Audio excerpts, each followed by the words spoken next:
This series is an undeniable classic. The Boondocks, created by Aaron Magruder, is about the story of the Freeman family, Huey, Riley, and Granddad, aka Robert. The show was very unique, coming out in 2005 with its hip-hop and anime influences while also being a commentary on being black in America and black culture. This show is probably one of the most controversial shows of all time, with many episodes pushing the boundaries of what is shown on television. Talking about sensitive topics and being unapologetic about their opinions on these topics made this show so special. You can see many of the show's influences in Black America today. Hell, if you heard the intro song to the video, it came from this show. I can go on why this show is great, from the colorful characters, the music, and the comedy. The thing that drew me into this show was the commentary on America and how they view the black community. There are plenty of classic episodes with great commentary in this show, but one episode that really stood out to me was Itis. The Itis, an episode about Granddad opening a soul food restaurant in a rich suburban neighborhood. This episode deserves a deep dive because of the two commentaries presented in this episode fit so perfectly together that I got to talk about. So let's get started with the Itis episode. If you guys are enjoying the channel, please like the video, subscribe to the channel, and share to all your friends. I am the stone that the builder refused. I am the visual, the inspiration that made ladies sing the blues. We see the character Granddad, voiced by John Witherspoon, cooking dinner for his friends and family. The food he's cooking is mostly associated to soul food like fried chicken, bacon, fried fish, and chitlins. Basically, most foods associated with Black America. Huey makes a comment about Granddad's cooking and how unhealthy it is for the family. The Freeman family, the Dubois family, and Ed Wensler, a rich white businessman, all eat Granddad's meal. Ed Wensler makes a comment on how good the food is. When Jasmine Dubois said she felt sleepy after eating so much unhealthy food, Granddad said it was normal and called it Itis. Ed Wensler, hearing the name Itis, encourages Granddad to start a soul food restaurant that will replace one of the healthy food businesses that he owns, located across Meadowlark Park. The area is in a neighborhood that you would consider a rich neighborhood. Everything is very clean and is a safe neighborhood. When Ed Wensler is breaking down the neighborhood, he points out Meadowlark Park and how he always wanted to buy it, but the state would only sell it to him at a high price. After that, we see Granddad prepping for the restaurant to open soon and uses his grandson Riley as a taste test. He creates this burger called the Luther, which consists of a full-pound burger patty covered in cheese with grilled onions, 5 strips of bacon, and a sandwich between 2 Krispy Kreme donuts. Riley eats this burger and makes a comment, "This is what crack must feel like," basically becoming very addicting. Huey then looks at Granddad's menu, says that this type of food he was selling and saying it would cause death. Don't sell this. Granddad then makes a comment to Huey acting too bougie because he doesn't want to eat soul food. In the next scene, we see Granddad's restaurant open and it's a smash hit. The line is out the door with many people enjoying it. However, it was revealed the food became very addictive as it was tasty and heavily affected the community. People eating at the restaurant started showing up late for work or not showing up at all, which jobs were lost. People couldn't afford the restaurant anymore, so they turned to crime. Over time, Meadowlark Park became an unsafe neighborhood. Later in the episode, we found out the restaurant was getting shut down with all the lawsuits that came for how unhealthy it was. As the restaurant closes down and we find Ed Wensler bought what used to be known as Meadowlark Park and started construction on it. So why did this episode stand out to me? Well, for one, it talks about the physical and mental health unhealthy food does to our body. We saw this in this episode, how tasty and addictive the bad food really was. For instance, fast food is very tasty and addictive even though we know it's bad for us. We can compare food to like a drug in which we know the bad side effects a drug may have on you, but you still do it anyways because you've become addicted to it. People drink Coca-Cola. You're not going to give a baby Coca-Cola and they're going to love it. They're going to spit it out initially until you give them enough of it that they become addicted to it. Food is Satan's secret weapon.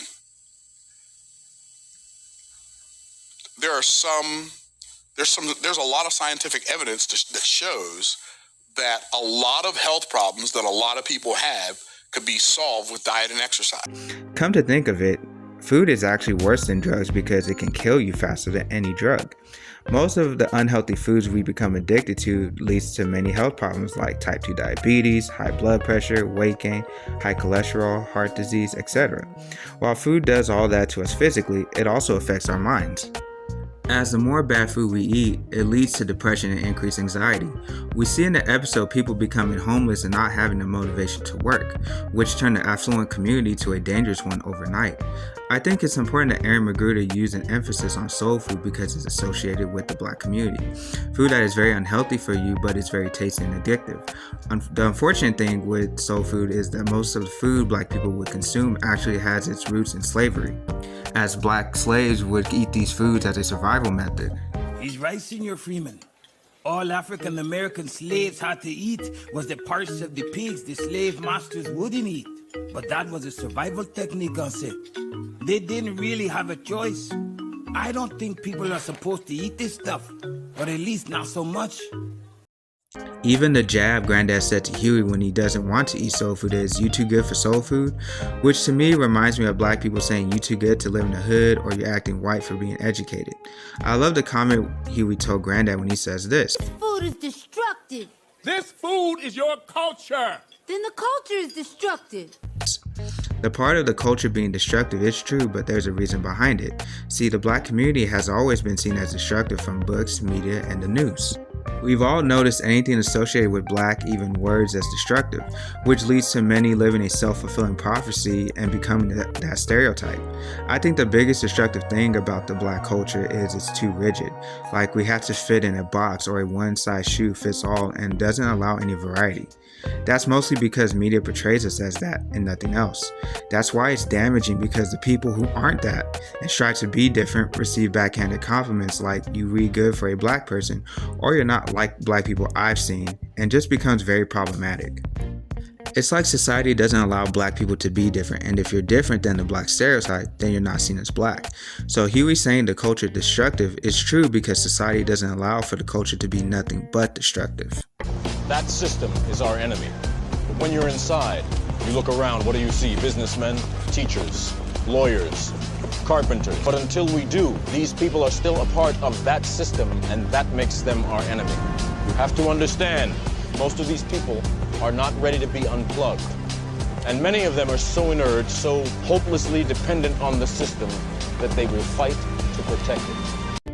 I also wanted to touch on the ending sequence of this episode. We see what used to be known as Meadowlark Park is now property of Ed Wuncler. You see, Ed Wuncler did a tactic by using the restaurant to create gentrification. For those who don't know what gentrification is, here's the explanation. It's called gentrification. It's what happens when the property value of a certain area is brought down. Huh? You listening? Yeah. They bring the property value down. They can buy the land at a lower price. Then they move all the people out, raise the property value, and sell it at a profit. When rewatching the episode, we see Ed Wuncler set this up from the beginning. The moment he saw Jasmine get sleepy from the food they ate and Granddad calling it the Itis is when he encouraged Granddad to start a restaurant together. If you go back to the scene where Ed Wuncler said he owned most of the property in the neighborhood, except for Meadowlark Park, because it was too expensive to buy. So basically he started the soul food restaurant with the intent of devaluing the area around Meadowlark Park because he saw the side effects the food had on people's physical and mental health, while also gaining profits off the bad food that is easily addictive and damages your health. Once the community value was lowered, he bought the park for pennies on the dollar and started rebuilding the community. The best example of this is Inglewood. If you lived in LA during the early 90s to late 2010s, you would know this was a dangerous neighborhood. It was very poor and looked depressed. High crime rate, you name it. But then SoFi Stadium came to Inglewood around 2019. Now this community looks like an affluent neighborhood when before it wasn't. Also love the fact that Ed Wuncler was really the one running the business and made Granddad the poster child. Basically saying they used a black face to appeal to the community to seem authentic even though it's a white person that owns it. Basically acting like Popeyes. It can go deeper, like how they portray black people in films to act like a typical black person when it's a white guy directing him or telling him how to do it. No. Observe. You get my point. The whole time watching this episode, we got distracted with how the food was destroying the community when in actuality, it was being gentrified right in front of our eyes. Just like how we get distracted with things in our lives or our phones and don't pay attention to our environment.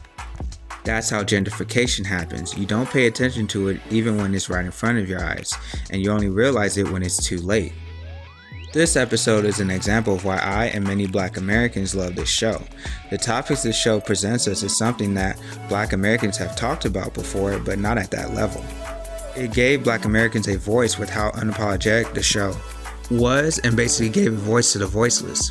It points out different issues within our culture and tries to look at some solutions for it in a comedic way. It's a show that gives you the validation that it's okay to be your authentic self. The Boondocks, a unique masterpiece.